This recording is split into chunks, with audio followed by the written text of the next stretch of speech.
ಯೇಸು ಕ್ರಿಸ್ತನ ಮಧುರವಾದ ನಾಮದಲ್ಲಿ ನಿಮ್ಮೆಲ್ಲರಿಗೂ ಸ್ತೋತ್ರ. ನನ್ನ ಪ್ರಿಯರೇ, ಎಲ್ಲರೂ ಚೆನ್ನಾಗಿದ್ದೀರಾ? ಬನ್ನಿ, ಇವತ್ತು ವಾಕ್ಯವನ್ನು ಧ್ಯಾನ ಮಾಡಿ ನಾವು ದೇವರ ಆಶೀರ್ವಾದವನ್ನು ಹೊಂದಿಕೊಳ್ಳೋಣ. ಇವತ್ತು ಯೇಸುವೊಂದಿಗೆ ಈ ಕಾರ್ಯಕ್ರಮದ ಮುಖಾಂತರವಾಗಿ ದೇವರು ನಿಮಗೆ ತನ್ನ ಆಶ್ರಯವನ್ನು ಕೊಡಲಿ ಅಂತ ಬೇಡಿಕೊಂಡು ವಾಕ್ಯವನ್ನು ಧ್ಯಾನ ಮಾಡೋಣ. ಕೀರ್ತನೆಗಳು 46ನೇ ಅಧ್ಯಾಯ 1ನೇ ವಚನ. ದೇವರು ನಮಗೆ ಆಶ್ರಯ ದುರ್ಗವಾಗಿದ್ದಾನೆ, ಆತನು ಇಕ್ಕಟ್ಟಿನಲ್ಲಿ ನಮಗೆ ವಿಶೇಷ ಸಹಾಯಕನು. ದೇವರು ನಮಗೆ ಆಶ್ರಯ ದುರ್ಗವಾಗಿದ್ದಾನೆ. ದೇವರು ಅಂದರೆ ಬೇಡಿಕೊಳ್ಳುವಂಥ ಒಂದೊಂದು ಜನರಿಗೂ ಆಶ್ರಯ ಕೊಡಬೇಕಂತೆ. ಇವಾಗ ನೋಡಿ, ಒಂದು ತಾಯಿ ಒಂದು ಮಗುನ ಎತ್ಕೊಂಡು ಓಡ್ತಾ ಇರ್ತಾರೆ. ದಿಢೀರಂತ ಮಳೆ ಬರ್ತದೆ ಅಂತ ಇಟ್ಕೊಳ್ಳಿ, ತಾಯಿ ತಡನ ಮರ್ತು ಬಿಡ್ತಾರೆ. ತನ್ನ ಹೊತ್ಕೊಂಡಿರುವಂಥ ಮಗು ಮೇಲೆ ಟಕ್ಕಂತ ಕೈ ಹಾಕ್ತಾರೆ ಮತ್ತು ಅವ್ರ ಸೀರೆ ಎತ್ತಿ ಆ ಮಗು ಮೇಲೆ ಹಾಕ್ತಾರೆ. ಆಶ್ರಯ. ತಾಯಿ ಜೊತೆಯಲ್ಲಿದ್ದರೆ ಮಳೆ ಬಂದರೂ ಭಯ ಇಲ್ಲ, ಬಿಸಿಲು ಬಂದರೂ ಭಯ ಇಲ್ಲ ಆ ಮಗುಗೆ. ಯಾಕಂದರೆ ನಾನು ನನ್ನ ತಾಯಿ ಜೊತೆಯಲ್ಲಿದ್ದೀನಿ. ದೇವರ ಜೊತೆಯಲ್ಲಿ ಇರೋರಿಗೆ ಒಂದು ಧೈರ್ಯ ಇರಬೇಕು. ಏನು ಗೊತ್ತಾ? ದೇವರು ನನಗೆ ಆಶ್ರಯ ದುರ್ಗವಾಗಿದ್ದಾನೆ, ಆತನು ಇಕ್ಕಟ್ಟಿನಲ್ಲಿ ನನಗೆ ವಿಶೇಷ ಸಹಾಯಕನು. ದೇವರು ನಮಗೆ ಆಶ್ರಯ ದುರ್ಗವಾಗಿದ್ದಾನೆ. ನನ್ನ ಪ್ರಿಯರೇ, ಒಂದು ಮಗು ಒಂದು ತಾಯಿ ಹತ್ರ ಇದ್ದರೆ ಅದು ಎಷ್ಟು ಧೈರ್ಯ ಗೊತ್ತಾ? ಯಾವುದ್ರ ಬಗ್ಗೆ ಅದಕ್ಕೆ ಚಿಂತೆ ಇರಲ್ಲ.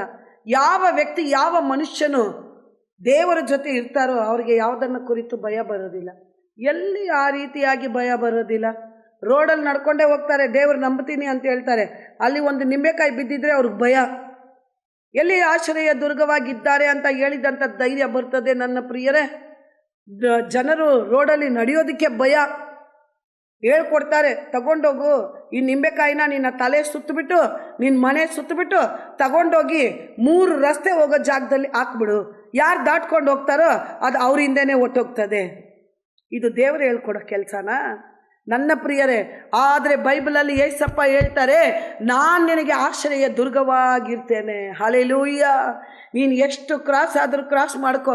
ನೀನು 3 ರಸ್ತೆ ಆದರೂ ಕ್ರಾಸ್ ಮಾಡು, 6 ರಸ್ತೆ ಆದರೂ ಕ್ರಾಸ್ ಮಾಡು, ಹೈವೇಲಿ 3 ರಸ್ತೆ ಆದರೂ ಕ್ರಾಸ್ ಮಾಡು. ನನ್ನನ್ನು ಮಾತ್ರ ಯೇಸಪ್ಪ ಅಂತ ಕರೆದು ನೋಡು, ನಾನು ನಿನಗೆ ಆಶ್ರಯ ದುರ್ಗವಾಗಿರ್ತೇನೆ. Hallelujah, hallelujah. ನನ್ನ ಪ್ರಿಯರೇ, ದೇವರು ನಮಗೆ ಆಶ್ರಯ ದುರ್ಗವಾಗಿದ್ದಾರೆ. ಯಾಕೆ ಹೇಳಿ?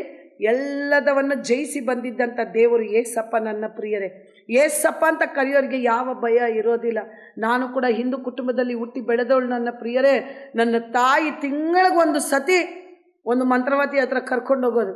ನನ್ನ ತಾಯಿ ತಂದೆಗೆ ಇಬ್ಬರಿಗೂ ಜಗಳ ಅಂದರೆ ಡೈಲಿ ಜಗಳ. ಇಬ್ಬರು, ನನ್ನ ತಂದೆ ಬಂದುಬಿಟ್ಟು ಸ್ಟೇಟ್ ಗೌರ್ಮೆಂಟ್ ಎಂಪ್ಲಾಯ್, ನನ್ನ ತಾಯಿ ಬಂದುಬಿಟ್ಟು ಸೆಂಟ್ರಲ್ ಗೌರ್ಮೆಂಟ್ ಎಂಪ್ಲಾಯ್. ಇಬ್ಬರಿಗೂ ಈಗೋ ಒಬ್ಬರನ್ನ ಒಬ್ಬರು ಬಿಟ್ಕೊಡೋದಿಲ್ಲ. ಆ ಬಿಟ್ಕೊಡೋದೇ, ಆ ಪ್ರೀತಿನ ತೋರಿಸೋದಕ್ಕೆ ಮಂತ್ರವಾದಿಗಳ ಹತ್ರ ಓಡೋದು, ಇಲ್ಲಿಂದ ಬೇರೆ ಊರಿಗೆ ಕರ್ಕೊಂಡು ಹೋಗೋದು ನನ್ನನ್ನು. ನನ್ನ ಪ್ರಿಯರೇ, ಅವ್ರು ಮಾಡಿ ಕೊಡೋದನ್ನೆಲ್ಲ ತಗೊಂಬಂದು ಮನೆಯಲ್ಲಿ ಇಡಬೇಕು. ಅದನ್ನೆಲ್ಲ ಮನೇಲಿ ಇಡಬೇಕು. ಮನೆಯಲ್ಲಿಟ್ಟು ತಿರ್ಗಾ 1 ತಿಂಗಳಾದಮೇಲೆ ತಿರ್ಗಾ ಓಡಬೇಕು.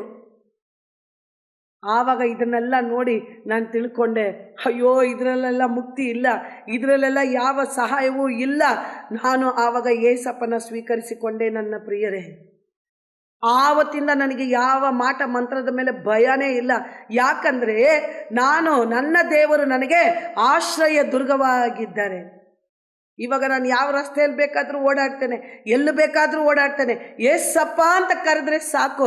ಪಾತಾಳವನ್ನು ಜಯಿಸಿ ಬಂದವರು, ಎಲ್ಲ ಮಾಟ ಮಂತ್ರದ ದುಷ್ಟ ಕಿರಿಯಗಳನ್ನು ಜಯಿಸಿ ಬಂದಿದ್ದಂಥ ದೇವರು ನನಗೆ ಆಶ್ರಯ ದುರ್ಗವಾಗಿದ್ದಾರೆ. ನನ್ನ ಪ್ರಿಯರೇ, ನಿಮಗೂ ಆ ಧೈರ್ಯ ಬೇಕಾ? ಯೇಸಪ್ಪ ಅಂತ ಕರೆದು ನೋಡಿ, ಎಲ್ಲ ಭಯನ ತೆಗೆದಾಕ್ತಾರೆ. ಅದನ್ನೇ ನಾವು ನೋಡಿದ್ರೆ, ಅಲ್ಲೇ ದೇವ್ರಿಗೆ ತಗೊಂಡೋಗಿಟ್ರೆ, ದೇವಸ್ಥಾನದಲ್ಲಿ ನೋಡಿದ್ರೆ ಅದು ದೇವ್ರದ್ದು. ರೋಡಲ್ಲಿ ರಸ್ತೆಯಲ್ಲಿ ನೋಡಿದ್ರೆ ನಮಗೆ ಭಯ. ಜನರನ್ನು ನೋಡಿದ್ರೆ ಭಯ. ಆಶ್ರಯ ದುರ್ಗದಲ್ಲಿ ಇರಬೇಕಾ? ನನ್ನ ಪ್ರಿಯರೇ, ದೇವರು ಇವತ್ತು ನಿಮಗೆ ವಾಗ್ದಾನ ಕೊಡ್ತಾರೆ. ದೇವರು ನಮಗೆ ಆಶ್ರಯ ದುರ್ಗವಾಗಿದ್ದಾನೆ, ಆತನು ಇಕ್ಕಟ್ಟಿನಲ್ಲಿ ನಮಗೆ ವಿಶೇಷ ಸಹಾಯಕನು. ಈ ಲೋಕದಿಂದ ಬರುವಂಥ ಸಹಾಯವಲ್ಲ ನನ್ನ ಪ್ರಿಯರೇ, ಆಕಾಶ ಭೂಮಿಯನ್ನು ನಿರ್ಣಯಿಸಿದಂಥ ಸತ್ಯವುಳ್ಳ ದೇವರಾಗಿರುವಂಥ ಯೇಸುವಿನ ನಾಮದಲ್ಲಿ ಬರುವಂಥ ಆಶ್ರಯ ದುರ್ಗ. ಅದನ್ನು ಒಬ್ಬರು ಮುಟ್ಟೋದಕ್ಕೆ ಸಾಧ್ಯನೇ ಇಲ್ಲ. ನನ್ನ ಪ್ರಿಯರೇ, ಯೇಸಪ್ಪ ಗಾಯದಲ್ಲಿ ಒಪ್ಪಿಸಿಕೊಟ್ಟಿದ್ದಂಥ ಯಾವ ಕುಟುಂಬವನ್ನು, ಯಾವ ಮನುಷ್ಯರನ್ನು ಮುಟ್ಟುವುದಕ್ಕೆ ಯಾವುದಕ್ಕೂ ಶಕ್ತಿ ಇಲ್ಲ. ಯಾಕಂದರೆ ಎಲ್ಲವನ್ನು ಜಯಿಸಿ ಬಂದಿದ್ದಂಥ ಶಕ್ತಿ ಯೇಸುವಿನ ನಾಮದಲ್ಲಿ ಉಂಟು. ನನ್ನ ಪ್ರಿಯರೇ, ಯಾವುದರಲ್ಲಿ ತಿಂಗಳ ಹುಡುಕಿ ಹೋಗಿ ಕೂಡ ಸಮಾಧಾನ ಸಿಕ್ಕಿಲ್ವೋ? ನಾನು ಯಾವಾಗ ಏಸಪ್ಪನ ಸ್ವೀಕರಿಸಿಕೊಂಡು ಆಶ್ರಯವಾಗಿ ದುರ್ಗವಾಗಿರಪ್ಪ ದೇವರೇ, ನನ್ನನ್ನು ಕಾಪಾಡಪ್ಪ, ನನ್ನ ಕುಟುಂಬವನ್ನು ಕಾಪಾಡಪ್ಪ ಅಂತ ಬೇಡ್ಕೊಂಡ್ನೋ, ಆ ದಿನದಿಂದ ದೇವರು ನನಗೆ ಆಶ್ರಯ ದುರ್ಗವಾಗಿದ್ದಾರೆ. ನನ್ನ ಪ್ರಿಯರೇ, ಅದೇ ಆಶ್ರಯವನ್ನು ದೇವರು ನಿಮಗೂ ಕೊಡುವುದಕ್ಕೆ ಇಷ್ಟಪಡ್ತಾರೆ. ಕರಿತೀರಾ ಏಸಪ್ಪ ಅಂತ? ಕರಿತೀರಾ? ಯಾವುದನ್ನು ಕುರಿತು ಭಯ ಪಡ್ತೀರಾ? ಯಾವುದನ್ನು ಕುರಿತು ಭಯ ಪಡಬೇಡಿ ನನ್ನ ಪ್ರಿಯರೇ. ಏಸಪ್ಪ ಅಂತ ಕರೆದು ನೋಡಿ, ಪೂರ್ಣ ಮನಸ್ಸಿನಿಂದ ಕರೆದು ನೋಡಿ, ಪೂರ್ಣ ಹೃದಯದಿಂದ ಕರೆದು ನೋಡಿ, ಯೇಸುವೇ ಅಂತ ಕರೆದು ನೋಡಿ. ನಿಮ್ಮನ್ನು ದೇವರು ಎಲ್ಲ ದುಷ್ಟ ಕಿರಿಗಳಿಂದ ಬಿಡುಗಡೆ ಮಾಡಿ ಆಶ್ರಯ ದುರ್ಗವನ್ನು ನಿಮ್ಮ ಮನೆ ಮೇಲೆ ಇಕ್ಬಿಡ್ತಾರೆ ನನ್ನ ಪ್ರಿಯರೇ. ಒಬ್ಬರು ಮುಟ್ಟಕ್ಕಾಗಲ್ಲ ನನ್ನ ಪ್ರಿಯರೇ. ಬನ್ನಿ ಪ್ರಾರ್ಥನೆ ಮಾಡೋಣ. ನಮ್ಮನ್ನು ಬಹಳವಾಗಿ ಪ್ರೀತಿ ಮಾಡುವಂಥ ಪ್ರೀತಿ ಉಳ್ಳ ತಂದೆಯ ದೇವರೇ, ಈ ವೇಳೆಗಾಗಿ ಸ್ತೋತ್ರಪ್ಪ. ಎಷ್ಟು ಜನ ಭಯ ಪಡ್ತಾರಪ್ಪ, ನಿನ್ನ ಆಶ್ರಯ ಇದೆ ಅಂತಲೇ ಗೊತ್ತಿಲ್ಲ ಸ್ವಾಮಿ.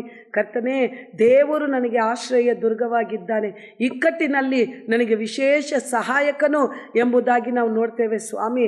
ಆ ನಿನ್ನ ವಿಶೇಷ ಸಹಾಯವನ್ನು ಒಂದೊಂದು ಮಕ್ಕಳಿಗೂ ಕೂಡಿಸಿಕೊಡಪ್ಪ. ಈ ಶಬ್ದವನ್ನು ಕೇಳ್ತಾ ಇರುವಂಥ ಅವರ ಭಯವನ್ನು ತೆಗೆದಾಕು ಸ್ವಾಮಿ. ನಿಂಬೆಕಾಯಿ ನೋಡಿದ್ರೆ ಭಯ ಸ್ವಾಮಿ, ರಸ್ತೆಯಲ್ಲಿ ಯಾವುದಾದ್ರೂ ದಾಟ್ಕೊಂಡು ಹೋದರೆ ಭಯ ಅಪ್ಪ. ಆ ಭಯದಿಂದ ಈ ಕರ್ನಾಟಕ ರಾಜ್ಯವನ್ನು ಬಿಡುಗಡೆ ಮಾಡು ಸ್ವಾಮಿ. ಏಸಪ್ಪ, ನಿನ್ನಿಂದಾನೇ ಶಕ್ತಿ ಉಂಟು ರಾಜ್ಯ, ನೀನು ಎಲ್ಲವನ್ನು ಮಾಡಬಲ್ಲೆ ಸ್ವಾಮಿ. ಯಾವ ದುಷ್ಟ ಕಿರಿಯನ್ನು ನಿನ್ನ ಮುಂದೆ ನಿಂತುಕೊಳ್ಳೋದಕ್ಕೆ ಸಾಧ್ಯವಿಲ್ಲಪ್ಪ. ನಿನ್ನಿಂದ ಎಲ್ಲ ಸಾಧ್ಯಪ್ಪ. ಎಲ್ಲವನ್ನು ಜಯಿಸಿ ಬಂದಿರುವಂಥ ದೇವರೇ, ಒಂದೊಂದು ಕುಟುಂಬದಲ್ಲಿ ಇಳಿದು ಬಾಪ. ಅವರ ಭಯವನ್ನು ತೆಗೆದಾಕು ಸ್ವಾಮಿ.